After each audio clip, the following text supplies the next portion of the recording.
Hello and welcome to Cricket's post-match segment. We are here to talk about the RCB versus Rajasthan Royals game, and specifically Dinesh Karthik, who's once again remained unbeaten and finished off the game for RCB.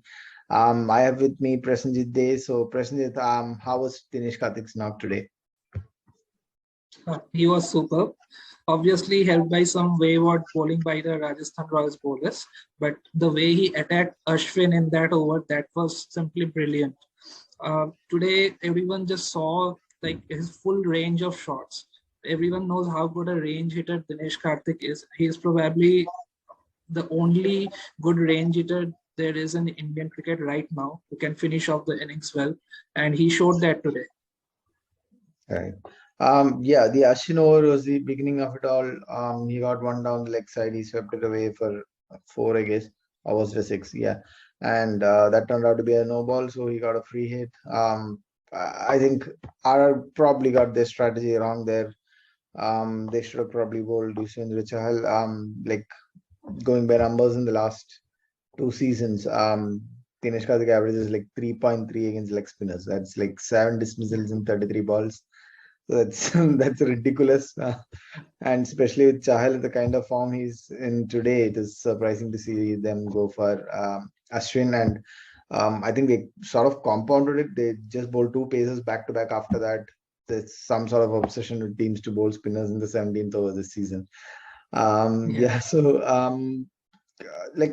in terms of the first 2 games, like if you see, he remained unbeaten in the first 2 games as well. He was really good against Punjab Kings. Then he came in against KKR. He played a similar knock again. It's high impact, low ball number of balls knocks.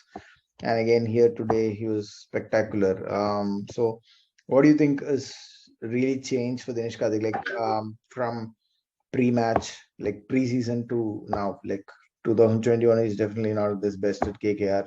So what's really changed? I think the change of team has really helped him. Sometimes when you are at the same place for a number of years and things kind of started going down for you, it takes time to for things to sort out actually. And if you are in the same place, stagnant at the same place, things might not work out. The change, I think, has really helped him. Plus, Karthik obviously said in the post-match presentation that he is trying a lot more this year. He is trying to justify things to himself, and he mentioned clearly that he is not done yet. So he is training hard. He is trying his best now, and he clearly mentioned that he still has goals. He still wants to achieve things. I think the fire is still burning bright in him. Yeah, Faf du Plessis talked about his return to international cricket as well. And Karthik, I think at KKR he was playing sort of different role. He was like, because KKR's top order was not really firing, they saw him as somebody experienced who can come in and steady the ship. He was not doing that. I don't know why they kept persisting with that sort of strategy. And the death overs, he was like competing with Andrew Russell for short time, but that's not happening. So I think at RCB he's a lone finisher. He's the man that RCB go to. I think that has sort of worked well for him, and I think he's always been a really good hitter. I think he's one of the best hitters in India, as you told. And somebody who can finish the innings. Du Plessis was also talking about his composure in those final few overs, and he showed that in all 3 games so far. And I think at least 2 of those games RCB won because of DK. So how do you see his year going? Like, do you see him in the T20 World Cup squad? I do see him. If he keeps batting like this, he should definitely be in the Indian T20 World Cup squad, because simply saying that there isn't any other range hitter like Karthik, and he adds to the experience as well. So the kind of an experienced player he is, and so if you noticed his innings today, he hit 7 fours and 1 innings, 7 fours and 1 6. So still he scored 44 of 23 balls. And if you notice Butler, he just hit 6 sixes and there was no fours in his innings. So Dinesh Karthik is the kind of a player who can hit the gaps at his own will, and he doesn't need to hit sixes to score runs continuously. He will just hit the gaps, keep finding the gaps, use his full range of shots, and he will keep giving you the runs in the death overs. That is of utmost necessity in high pressure tournaments. And I think the Indian team can really use Karthik's experience. Yeah, that's actually a really good point. I think Karthik hitting 7 fours in an innings like this in the death overs, when he's chasing something like this, it's very different to some of the other approaches that players take. Most of them are big hitters who like to tee off from the word go. Karthik Karthik knows to do that. I mean, he's capable of doing that. He's capable of hitting the big ones, Yeah. but he's also very good at piercing the gaps, right? He's like, he's constantly piercing the gaps. He's able to access almost every side of the ground, and that's really good for somebody coming in at the finishing role. And even if he's not able to hit those big sixes, he's still able to keep the scoreboard ticking. And like you said, the range of strokes that DK played today, I think that is probably very different from what we see from some of the other players. Like, he was not just looking to go, completely mad. He's capable of that. Like, we saw that in the other game against who was it, Punjab Kings. So Yes. yeah, so the ability to switch between that and this is really good for somebody like him. I think last year I thought Dinesh Karthik should have been there in the T20 World Cup squad when India went to UAE. He missed out there, and In he fact, sort of felt he sh- like he did not want to come back after that. Like, he sort of yeah, vanished for a bit. He spoke commentary and of the all. commentary stint, and it sort of felt like he was going away from it. He had his limelight there in commentary, so I thought he was out of this. To come back into the season and play like this has been incredible. I think um, he's just shown that he's such a really good player, and especially in Australia, where probably the spinners probably won't trouble him that much. I think Dinesh Karthik might actually be good. It's just a matter of how do India fit him into the 11. Like, there's so many players. Like, I mean, you have Yeah. Surya Kumar Yadav fighting for a place in the middle order, and there's Hardik Pandya outside of that. Venkatesh Iyer did a really good job in the finishing for India against Sri Lanka and West Indies. So I think it remains to be seen how India can get him into the squad. I think even if it even if Karthik is not in the playing 11, actually he deserves to be in the squad at least.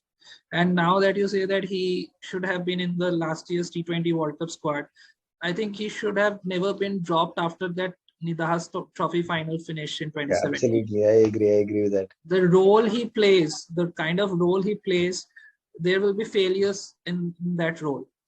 Okay, this is a very demanding role, and you will always find players failing in this role more than succeeding. But what players like Karthik will give you, they will win you matches that were almost impossible to win. So it is important to back players like them, which India clearly didn't do. But Right. in Australia, I think they can really use his experience. Right. And I thought he was probably hurt by, the IPL seasons as well in 2020 and 21. It was in UAE. The pitches were slow. He was required to Yes. tackle the spinners a bit. And KKR obviously used him wrong. So I think overall his stocks went down in those 2 years. Now that he's back to India in these Mumbai wickets, he's just, taking off really well. And I think the RCB setup is also particularly suited to Dinesh Karthik because they have somebody like Maxwell. Once he comes back, there's Maxwell on one side, there's Shabazz on another side. They're both good players of Yes. spin. And DK is sort of sandwiched between them. He can also come in later, like he showed today. Today, Shabazz came in above him, and he came in, I think, in the 13th or 14th over, Yes. and he just took the game away from them. Helped a bit by Rajasthan, I think. They should have bowled. They In fact, really should have bowled RCB are also doing well to hold DK off for the Yeah, end overs. They are you. right. In fact, in the game against KKR as well, they used Shabazz at 6, DK at 7. Same thing happened in this game as well. So they Yeah, I are think actually that's being smart. They are holding him off. right. I think they've used that strategy really well. They've learned from KKR's mistake. I think they're not, Yeah. they're not pushing DK into that role. Like, they're under pressure, right? Like in the last two games, I think Shabazz walked in at 62 for 4 in both these games. And it's sort of the situation where KKR would push DK up the order just to stabilize the innings. RCB resisted that. The temptation would obviously be high. He's an experienced player after all. It's easy to push somebody into that role and say steady the ship today. You can play the finishing role tomorrow. But I think they've actually done that well. Like they've let him play his role well, and I think Shabazz has also helped that to an extent. He's been really good. Yeah, and another thing is with AB de Villiers going, I think DK has sort of filled in his shoes a bit. Like this is sort of de Villiers would bat through the middle overs and go till the death. Yeah. But DK is sort of only playing the death overs role, but he's sort of similar to de Villiers in a lot of ways. Like he's also able to access a lot like every part of the ground. 360-degree player, you Yeah, can he's a say. 360-degree player sort of, and he has a power game. He takes down pacers like anything. I think because of DK, RCB have not yet actually realized the loss of de Villiers, I think, so far this season. Yeah. Obviously it might come through later, but I think at least for now, he's actually really filled in well. Yeah, in fact, they have done really well to win 2 out of the 3 games they have played. Without Maxwell, I thought it is going to be a very difficult job for them. With 2 youngsters in the lineup, like Shabazz is there pretty much although he is not a youngster, he is pretty much inexperienced at this level as well. There is Anuj Rawat. So that batting lineup doesn't quite inspire that kind of confidence. But here they have done a really good job, I think. We also forgot Hasranga, like Mike Hassan did. Yeah. I don't know why they are hiding him down the order. Exactly. He's coming in at he's not even batted, I think, right? He batted in one game. Yeah. Yeah. One game. Sort of weird, I thought. Yeah, in like the KKR game. Yeah. I understand their logic in pushing Shabazz, but I think in a few games you'd probably see Hasranga go up and Shabazz, come down the order, maybe based on who's batting in the middle. Maybe they're just looking at left-right combinations. The David Willey promotion was also like in tune with what RCB would usually do. So I think they've done well with that. They're bowling heavy, but because they have so many all-rounders, they've not, you don't quite realize that they're actually a bit thin on batting. Yeah. Actually, they have a really good depth in batting. It's like the Herschel coming in at 8, then Akashdeep also can bat. He is coming in at 9. So that is really good batting depth for a team that doesn't quite have the T20 superstars till now. Maxwell will obviously come, but it's still a good lineup in terms of depth. Yeah. So anyway, I think with Dinesh Karthik, we'll just have to wait and see how the rest of the season goes. If all goes to plan, we might just see him in Australia.